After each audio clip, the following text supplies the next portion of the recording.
Bàbá Yusuf Adépọ̀jù máa fún yín ní 50 million naira, ṣùgbọ́n kí n tó fún yín ní 50 million naira mo fẹ́ káwọn tèmi kọ́kọ́ lọ wo fídíò iná. tí n bá rí christian kan láyé lẹ́nìí tó bá lè dáhùn mo fẹ́ béèrè kan tí christian yẹn bá dáhùn ẹ̀ mo fi ọba tó ní mí búra mi ò ní kó bí màá transfer 2 million naira fún christian náà. owó dé. I swear by Allah. Kí ni mo sọ? Tí n bá fún ẹni náà ní 2 million naira ìbínú Ọlọ́run pè ní Quran. Bẹ́ẹ̀ ni àbí bẹ́ẹ̀ kọ́? Ẹ̀yin tẹ́ bí mi, ẹ̀yin tẹ́ bí wa. Kí ló dé tẹ́ ń pèwé náà ní Quran? Ta ló sọ ní Quran? Ẹnu ta lẹ ti gbọ́ pé ń jẹ́ Quran? Níbo ló wà nínú Al-Qur'an pé ń jẹ́ Quran? Olúwa ní Yasin wal Qur'anil Hakim. Ọ̀kan nìyẹn Ọlọ́run dákọ̀ Quran nínú Al-Qur'an.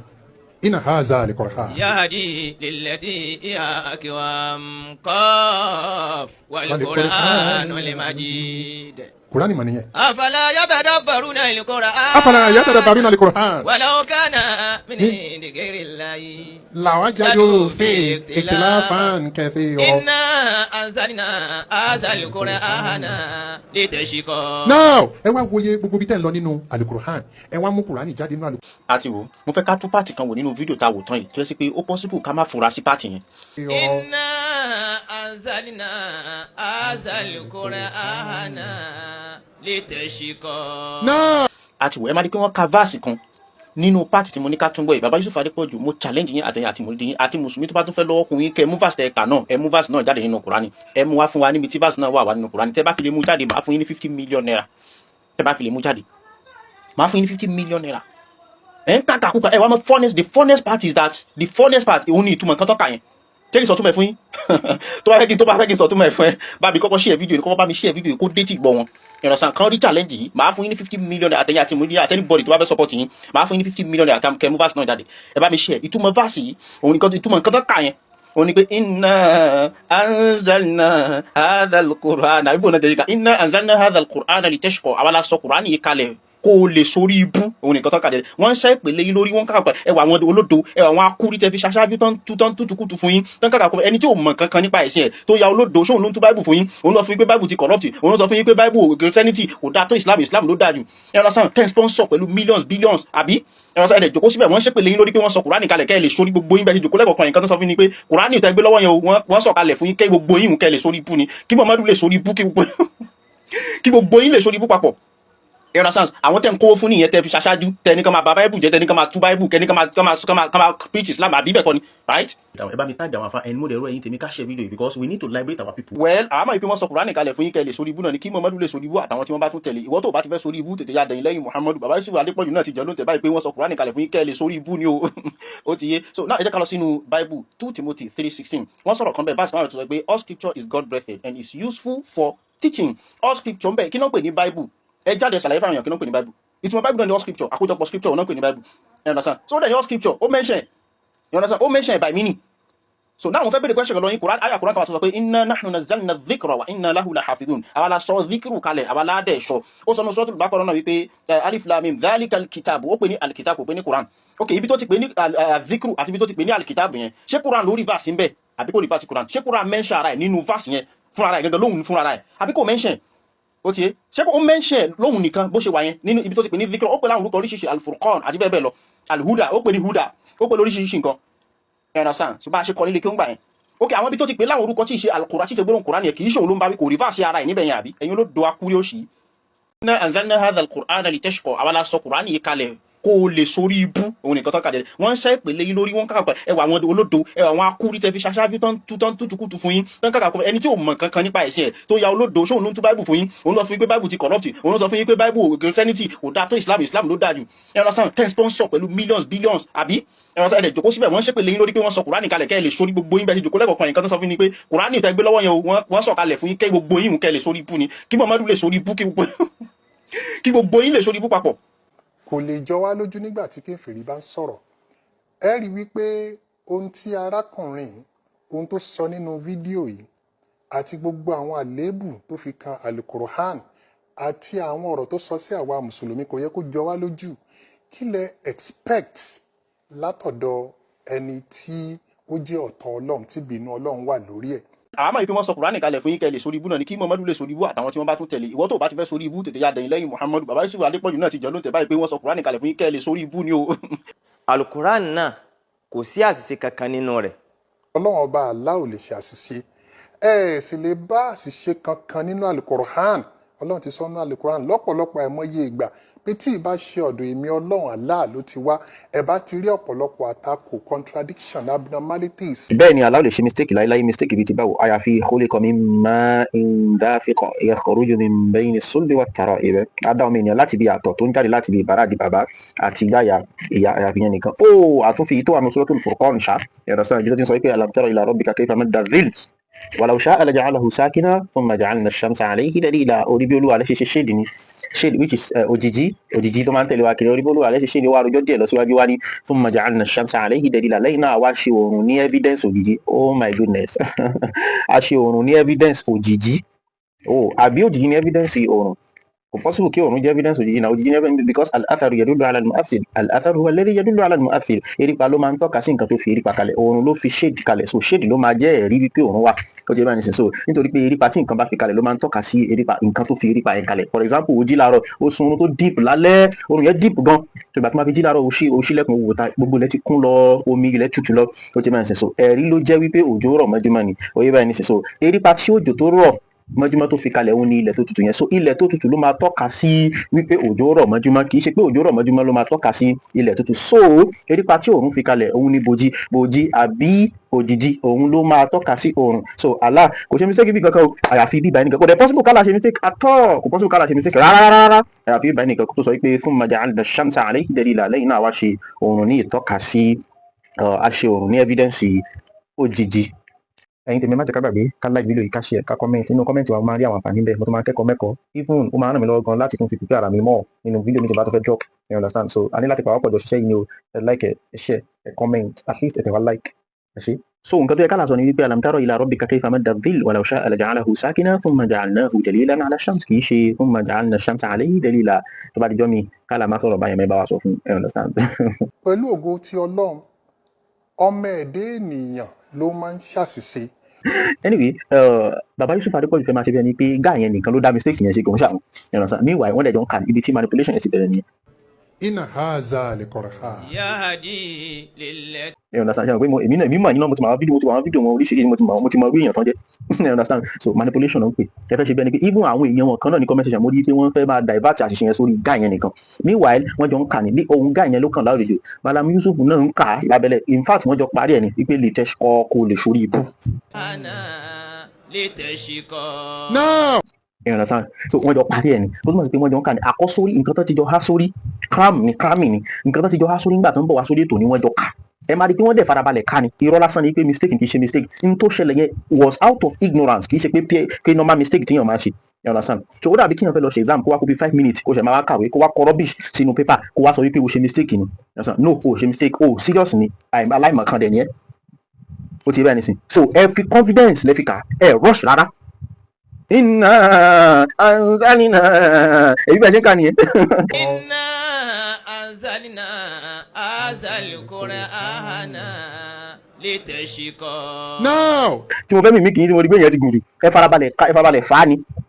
kẹ́ ẹ fi kà á délẹ̀ so ẹ rush òdo ni end point mi gangan náà nìyẹn mo fẹ́ kí gbogbo aráyé rí i pé olódo ni you're coming out if ẹ fẹ́ takò Christianity ẹ fẹ́ máa promote Islam kì í ṣe out of knowledge out of ignorance ni like kì í ṣe out of knowledge I mean out of nǹkan mi ni ẹ ti understand ó ti yé so kì í ṣe out of knowledge at all point mi gangan náà nìyẹn you understand so anyway nǹkan tẹ́ ẹ parí nínú verse yẹn ó ti kọjá ó pọ̀ kọjá nǹkan bí nǹkan lè pè láti ṣe just like that you know what ẹ jẹ́ kí n break it down fún yín aya sọ pé ma anzalna alayka al-Qur'ana litashqa àwọn sọ pé inna anzalna alayka al-Qur'an inna anzalna hadha al-Qur'ana litashqa ó ti yàtọ̀ pátápátá gbà inna anzalna ó yàtọ̀ sí ma anzalna ṣe rí inna anzalna affirmative ni nígbà tẹ́ nǹkan kan nípa ni tó ó dàbí ìyàtọ̀ tó wà láàrin inna anzalna táwọn kà àti tó wà ní Qur'an pé ma anzalna ó dàbí sánmà àti ilẹ̀ ni word and opposite ni inna anzalna Qur'an sọ pé ma anzalna sọ pé inna anzalna so ẹ ti change verse yẹn totally ẹlẹ́kejì ẹ sọ pé Kùránì sọ pé alayka al-Qur'an ẹ sọ pé hadha al-Qur'an Kùránì yìí ẹ̀rọ sáà Kùránì gangan dẹ̀ sọ pé lórí rẹ aṣọ Kùránì kalẹ̀ fún ẹ kò sí hadha al-Qur'an kò sí hadha al-Qur'an níbi fásitì ẹnu Kùránì alayka al-Qur'an ló wà mẹ́ ìtútùmọ̀ rẹ̀ yàtọ̀ pátá ẹ̀yin sọ pé hadha al-Qur'an tó túmọ̀ sí pé kì í ṣe mímọ̀ lẹ́fín sọ̀rọ̀ àìmọ̀kan ni ìgbà tó di pé ẹ fẹ́ tákù àwọn nǹkan ẹ wà in haze láti gbógun ti Christianity láti so àwọn nǹkan tẹ sáré lọ há kẹ́lẹ̀ fi promote ẹ̀sìn tí because kò ní make sense kẹ̀kẹ́ sáré kẹ̀kẹ́ lọ tákù Christianity láì sáré gbé Islam ga you understand so lè sáré lẹ́fọ́ sáré ha àwọn fásitì so nǹkan tẹ́yìn méjèèjì ti jọ há sórí lẹ́yìn lẹ wá kà yẹn tí ó dẹ̀ sẹ́ni kankan tó rí ẹnì kankan correct nínú ẹ̀yin méjèèjì so ẹ̀yin méjèèjì jọ ka rọ́bìṣì yẹn jálẹ̀ ni لتشقى kì í ṣe mistake àtọ̀ wọn pè yẹn ní mistake you understand àti pé kẹ́rọ̀ mi tún lè yé yín dáadáa nígbà tẹ́ tún sọ̀rọ̀ nínú eléyìí tẹ́ ẹ ṣe tẹ́ ẹ fi fèsì lórí fídíò mi yẹn ẹ tún ṣe àṣìṣe ńlá kan bẹ́ẹ̀ tó ń tọ́ka sí pé ẹ nímọ̀ nípa nǹkan tẹ́ ń sọ ni ẹ nǹkan tẹ́ sọ ní súrọ́tù lì tọ́ ha fún àtúnṣe eléyìí tí ó ṣe lórí háyà alukurani nínú suratul Tọ́há ẹ̀yin ọmọ ayá mi nínú ẹ̀sìn Islam kò sí nǹkan tó ń jẹ́ súrọ́tù lì tọ́ ha súrọ́tù tọ́ ha ni you understand so orúkọ súrà yẹn gan ẹ morúkọ ẹ so ẹ morúkọ súrà tẹ́ ń kà the name of that súrà gangan ẹ mọ̀ torí pé súrọ́tù lì tọ́ ha lẹ́ ń pè kò sí nǹkan tó ń jẹ́ súrọ́tù lì tọ́ ha súrọ́tù tọ́ ha ni ẹ kí n sọ difference tó wà ní súrọ́tù lì tọ́ ha àti súrọ́tù tọ́ ha fún yín súrọ́tù tọ́ ha ó dàbí kí n sọ pé súrọ́tù lì tọ́ ha èyí táwọn sọ yóò dàbí kí n sọ pé súrà of the tọ́ ha súrà of the tọ́ ha èyí tẹ́mi sọ yẹn the correct one súrọ́tù tọ́ ha ó dàbí kí n sọ pé súrà of tọ́ ha tó kò sí nǹkan tó ń jẹ́ súrà of the tọ́ ha súrọ́tù lì tọ́ ha ẹ̀mejì gan-an tún sọ wọ́n sọ nígbà tó bẹ̀rẹ̀ ọ̀rọ̀ wọ́n tún sọ lẹ́yìn ẹ jẹ́ kí wọ́n tún kà jáde gẹ́gẹ́ bí Ọlọ́run ti sọ nínú suratul Tọ́há wọ́n tún sọ again torí pé súrọ́tù lì tọ́ ha kódà wọ́n tún farabalẹ̀ sọ wọ́n tún prolong ẹ̀ súrọ́tù lì gẹ́gẹ́ bá ìsọnù súrọ́tù lì tọ́ ha suratul Tọ́há tọ́ ha wọ́n tún emphasize tọ́ ha yẹn nínú suratul Tọ́há tó tó túmọ̀ sí pé wọ́n sọ ignorance with confidence nǹkan point mi gangan ni pé this man is ignorant he knows nothing about Christianity about Islam you understand mọ̀ kankan nípa Islam definitely sure mọ̀ kankan nípa Christianity ẹ̀gẹ̀rẹ̀ mọ̀ kankan nípa Bible I'm telling you gbogbo ẹni mo fi sọ fún yín you understand so if anybody will tackle Christianity kì í ṣe ẹ̀yin nìkan tí mo sọ you understand so I'm not kì í ṣe nǹkan tí mo sọ ni pé I'm a Christian or something okay but if anyone will tackle Christianity kì í ṣe ẹ̀yin àbòsí lásán ni nǹkan tẹ̀ ń ṣe èmi dẹ̀ fẹ́ kó yá àwọn èèyàn wípé olódò ni. abẹ́ ti gbàgbé nínú bíbélì tí wọ́n sọ gbangba báyìí tí bíbélì sọ wípé God regretted creating human beings òní nínú bíbélì olóṣòyì God regretted creating human beings òní lè. náà màá wá dá yín padà lọ sọ́dọ̀ àwọn àpá yín màá dá yín padà lọ sí ilé kí o máa fún yín láwọn fásitì kan kẹlọ fún àwọn àpá pé kí wọ́n ṣe àlàyé ẹ̀ fún yín ṣe aláyé tán bá ti wá ṣe fún yín nípa àwọn fásitì yẹn kò ní pọ̀ rábí mẹ́ta kan ni ó pọ̀ gan nínú Kùránì ó pọ̀ gan so láwọn examples tí mo fẹ́ mú abọ̀ mú kàn ló pé yẹ kíkan dúró lórí mẹ́ta gẹ́gẹ́ bó jẹ́ sí pé àṣìṣe tí mo fẹ́ mú alẹ́ kan ó pọ̀ gan mo kàn ní gbà ju méjì yẹn sí ni you understand so ó pọ̀ gan máa kàn fún yín ní mẹ́ta péré so àlàyé tán bá ti wá ṣe fún yín nípa mẹ́tẹ̀ẹ̀ta tí mo bá ti tọ́ka yín sí àlàyé tí mo bá ti ṣe fún yín nípa ẹ̀ kẹ́ wá set camera bẹ́ẹ̀ set camera ẹ̀ kẹ́ wá ṣàlàyé fáwọn èèyàn pé okay verse tí máa lé kíkà yìí o nǹkan táwọn afásọ̀ ń pa ìlérí ẹ̀ máa wá sọ fáwọn èèyàn pé tọ̀ ó ti wá yé wa báyìí pé bá a ṣe máa ń gbọ́rù nǹkan báyìí yé lélẹ́yìí o àwa náà ti gbọ́ báyìí bá a ṣe àmọ́tẹ́lẹ̀ olódo ni wá o àmọ́tẹ́lẹ̀ ní since tá a ti lọ gbọ́ yín sìn nípasẹ̀ Kùránì àti lọ ti pàṣẹ Kùránì gbọ́yé so bible verse tá a kà fún ìjọ tá a sọ pé àṣìṣe ni o ẹ máa kì í ṣàṣìṣe mọ́ bá a ṣe máa ń gbọ́rù nǹkan báyìí yé leléyìí o báwa náà ṣe gbọ́ ti wáyé náà ní eléyìí o so assignment tí mo fẹ́ fún yín yẹn ẹ̀ẹ́dẹ̀ gbọ́dọ̀ má ṣe ìrànṣán tó aláṣọ Kùránì pé innal ladhina yu'dhuna Allaha wa rasulahu àwọn tí wọ́n fara ní Allah ìrànṣán so wọ́n fara ní Allah aláǹkẹ́ta ẹ̀rọ aláǹjẹ́yà wọ́n fara ní Allah so makaru wa makara Allah wallahu khairul makirin wallahu khairul makirin Allah ló mẹ̀ẹ̀tàn jẹ́ ṣe jù ìrànṣán so ìyẹn náà tó bá Allah nasullaha fanasiyahum wọ́n gbàgbé Allah náà ṣe kí ni Allah náà gbàgbé wọn so Allah máa gbàgbé nínú ìṣesí Allah ni kó máa gbàgbé tó mistake dẹ̀ ni ẹ̀ right